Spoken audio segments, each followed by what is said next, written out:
Being alone is one of the cruelest tests of modern life, not because of the absence of others, but because of the inevitable presence of oneself. When silence takes the place of everyday noise, when there is no one around to distract or validate us, something profound emerges.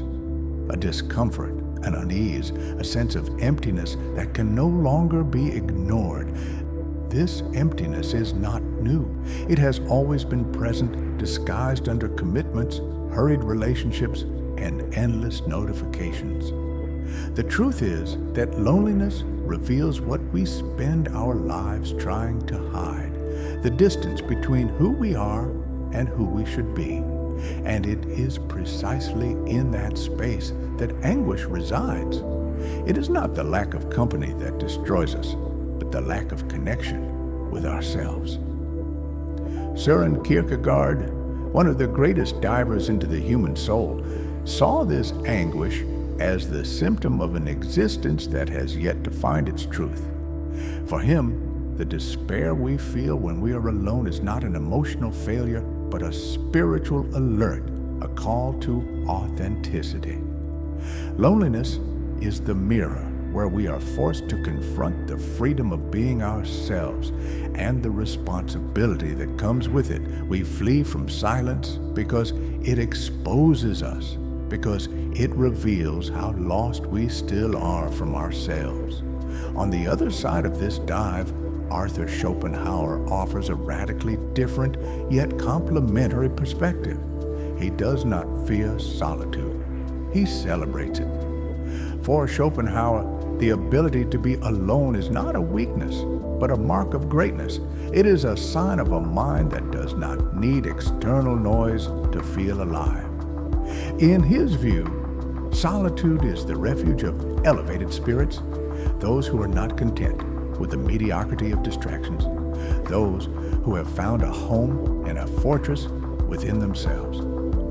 This video is an invitation to traverse between these two shores, between the emptiness of loneliness and the fullness of solitude, between fleeing from oneself and the courage to inhabit oneself. Because what you feel, this silent discomfort, this pain that is hard to name, is not a mistake. It is a sign, an urgent request for you to stop running, stop losing yourself in others, and finally begin to return home, to within. Here, I do not offer easy consolation. What I offer is clarity, a direct, unmasked look at what it means to be alone, and how this experience, when well understood, can become the most liberating of your life. If you have made it this far, it is because something in you is tired of fleeing, and perhaps, just perhaps, you are ready for the truth. The emptiness you feel is not loneliness, it is longing for yourself. Loneliness, for many, is perceived as an emotional burden, but for Søren Kierkegaard, it is much more than that. It is an existential mirror. Loneliness is the experience of being face to face with oneself without excuses, distractions, or personas. And this encounter can be devastating when we spend our lives entirely committed to the task of being anything but who we truly are. According to Kierkegaard, the human being lives in constant tension between the real self and the idealized self. Instead of seeking our own truth, we prefer to adapt to the demands of a world that values appearances, status, and performance. We create an identity to survive socially, and then we cling to it as if it were true. But in the silence of loneliness, this facade begins to crumble. And when we have no one left to perform for, all that remains is the discomfort of realizing how far we are from ourselves. It is at this point that what Kierkegaard called existential despair arises, a state of suffering not caused by external events, but by the internal perception of being at odds with our essence. Despair is the inevitable result of self-denial. It is not fleeting sadness. It is a silent abyss between what we are and what we pretend to be. Loneliness lays bare this abyss because it eliminates the noise that used to muffle it. And as paradoxical as it may seem, this despair is a starting point. Kierkegaard saw it as a call to individual responsibility. Being alone is not the end. It is the beginning.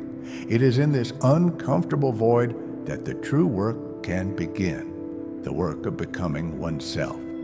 For him, a human being only achieves authenticity when they stop fleeing from themselves and accept the weight and the freedom of being who they are. But this process is not smooth. It requires courage to dive into the unknown that exists within us. It requires humility to admit that we do not know who we are, and persistence to keep searching nonetheless. It requires the willingness to abandon the mask, the character, the self we have constructed to please others or survive expectations. Loneliness, therefore, is a test. It forces you to answer a question that most prefer to ignore. Who are you when no one is watching? And even more, can you sustain your own company? Or are you always fleeing? Kierkegaard warns us, fleeing from silence is fleeing from truth. And the consequence of this flight is living a life without roots, without meaning, without authenticity. A life where one is always surrounded but never truly present. But what if, instead of fleeing from loneliness, we learn to see it as a door? What if, instead of resisting silence, we learn to inhabit it? This is where another perspective comes in, not that of anguish as an alarm, but that of solitude as a conquest. And no one spoke of this more clearly than Arthur Schopenhauer. In the next part, we will dive into his view on the power of being alone. And why, for him, this is not a sign of weakness, but of inner strength. If this content is making sense to you, click that subscribe button and subscribe to the channel. Thank you for your support. While Kierkegaard makes us look inward with anguish and urgency, Arthur Schopenhauer invites us to remain in that interior with dignity and lucidity. For him, being alone is not an undesirable condition, but an affirmation of greatness. 732.80, so 802.28. Speaker, date 1. In his sharp words and relentless philosophy, Schopenhauer breaks with the romantic view of life and society and exposes a truth that many do not want to hear. The deeper an individual is, the more he distances himself from the superficiality of the masses, and this inevitably leads him to solitude. In the Aphorismos para a Sabedoria de Vida, Schopenhauer states that elevated minds seek solitude not as an escape, 0802.48 to 0827.82, Speaker 1, but as a refuge from mediocrity. For him, continuous interaction with others tends to be exhausting, noisy, and numbing. The common man distracts himself, becomes agitated, and feeds off the constant presence of others because he fears the emptiness of silence. The wise man, on the other hand, finds in silence a source of renewal. He is self-sufficient, and not because he is cold or insensitive, but because he has learned to sustain himself with what he has inside and not with what he receives from outside. This type of presence is not built with motivational phrases or promises of instant self-knowledge. It requires refinement. It demands time, discipline, and a profound honesty with oneself. Schopenhauer knew this, and that is why he did not offer consolation. He offered confrontation. 0859.44 to 0920.82. Speaker 1. His thought is a direct blow against the neurotic need for social approval. He said that those who need to be surrounded all the time to feel alive have not yet discovered their own depth, and that is why solitude, in his philosophy, is a sign of strength, not because it isolates, but because it reveals. 0921.74 to 0937.32. Speaker 1. It shows who is capable of existing fully without depending on others' applause, conditioned affection, or the noise that anesthetizes. The authentic solitary for Schopenhauer is one who has become his own universe. He does not close himself off out of disdain for others, but out of awareness of the scarcity of depth in the outside world. This view, however, is not without sacrifices. Being alone requires enduring oneself, and for many this is the hardest task of all, because when everything falls silent, the internal monsters scream, and it is precisely there that the true test begins. Can you coexist with your own thoughts, with your memories, your frustrations, your emptiness? Or do you need others all the time to avoid that confrontation?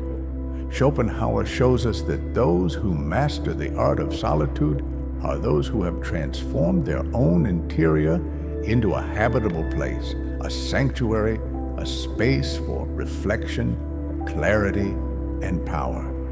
And this is not learned in the rush, in the crowd, or in easy applause. It is learned in silence, in discomfort, in the patience of rebuilding oneself from within. But there is a point where Kierkegaard and Schopenhauer meet. Both knew that being alone can become unbearable when there is an internal void that has not yet been faced. 1052.92, 1117.82. Speaker 1. Both knew that loneliness only transforms into solitude when there is something inside capable of filling that space. And this is precisely what leads us to the next inevitable question. Why do we feel such an intense emptiness when we are alone? What is inside us, or what is missing, that makes silence hurt so much? In the next part, we will explore the roots of this emptiness, not only from a philosophical perspective, but also a psychological one. The inner emptiness is not simply the absence of something, it is the constant presence of a lack, a silent hole that we cannot fill, no matter how hard we try. It appears in long nights, lonely Sundays, in the pauses between one notification and another. And the most distressing part is that it cannot be resolved with company, money, or distraction. Because it is not outside, it is inside. The pain we feel when we are alone does not come merely from loneliness itself, but from the collapse of all the distractions we use to escape from ourselves. And when those distractions disappear, what remains is a brutal realization. Perhaps I have lived this far away from who I am. This emptiness is, in fact, the echo of my absence within myself. Psychology helps us understand this in depth. From an early age, we are conditioned to seek external validation. We are told what success is, what beauty is, what love is, what is accepted. We grow up trying to fit into these molds, adapting our behavior, our emotions, even our desires. And in this process, we lose touch with our essence. We learn to perform, but unlearn to feel. The result of this is an internal dissonance. We create an identity projected for the world, functional, adaptable, efficient. But that is not authentic. When we are surrounded by stimuli, this identity works well. But when the world falls silent, when the house is empty, when the phone screen goes dark, it crumbles. And what appears behind it is what has been silenced for years.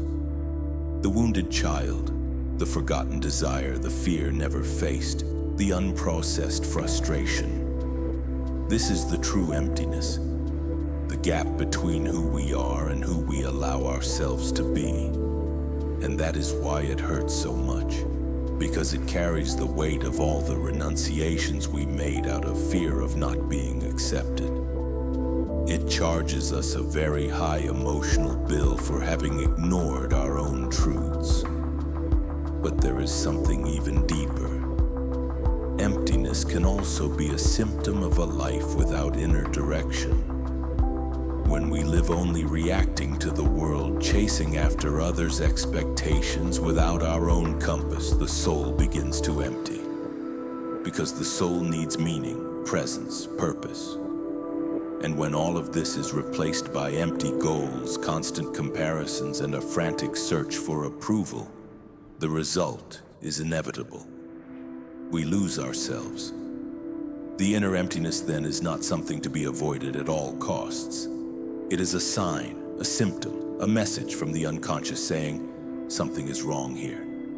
It forces you to stop, to listen, to investigate, and above all, to rebuild. And this leads us to the next stage of the journey, the process of converting loneliness into solitude, where emptiness ceases to be lack and becomes space, where being alone ceases to be suffering and becomes a choice. In the next part, you will learn how to transform this painful silence into a healing silence. The transformation of loneliness into solitude does not happen by magic. It requires work, confrontation, and above all, a willingness to look inward with brutal honesty. The difference between loneliness and solitude lies in how we relate to being alone. In loneliness, we are victims of silence. In solitude, we become masters of it. Loneliness is absence. Solitude is presence, but a presence that arises from self-knowledge and emotional maturity.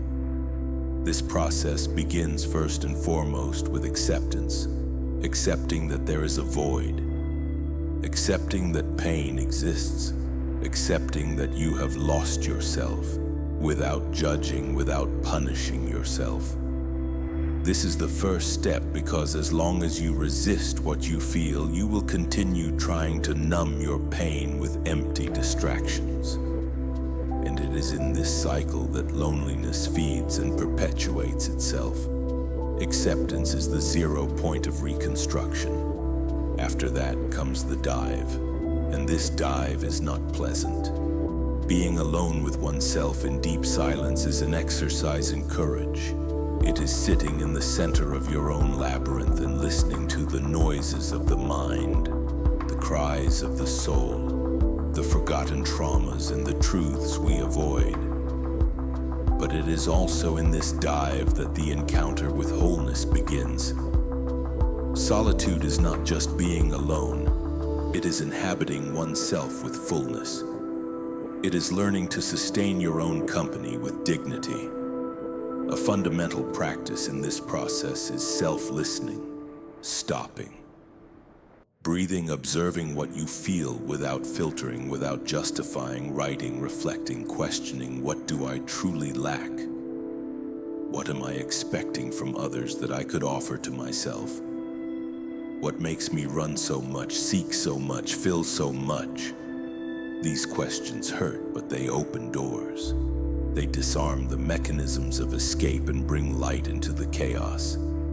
True solitude also requires the creation of inner space. And this space is built with habits that favor presence, deep reading, conscious silence, contemplation of nature, meditation, art, study, acts that connect you with what is eternal, with what does not depend on anything external to make sense.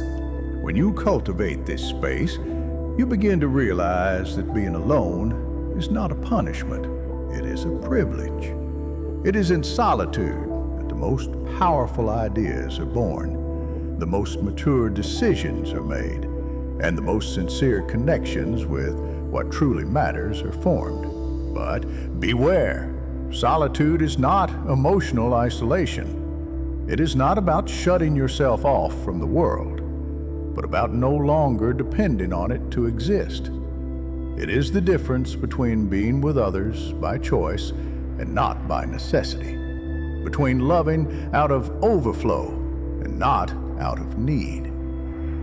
Those who inhabit solitude do not flee from relationships. They live them more truthfully because they no longer need them to fill internal voids. Transforming loneliness into solitude is, therefore, an act of intimate revolution. It is changing the quality of your presence. It is transforming silence into home. It is realizing that you are not alone. You are with yourself. And this, when well cultivated, is more than enough. But to live this transformation, one must be aware of a subtle yet powerful enemy, the compulsion to flee from oneself. Even when we try to walk this path, we are constantly seduced by distractions, immediate desires, modern vices, and digital illusions. It is these forces that sabotage our inner reunion and push us back in. The philosopher Kierkegaard called this silent despair.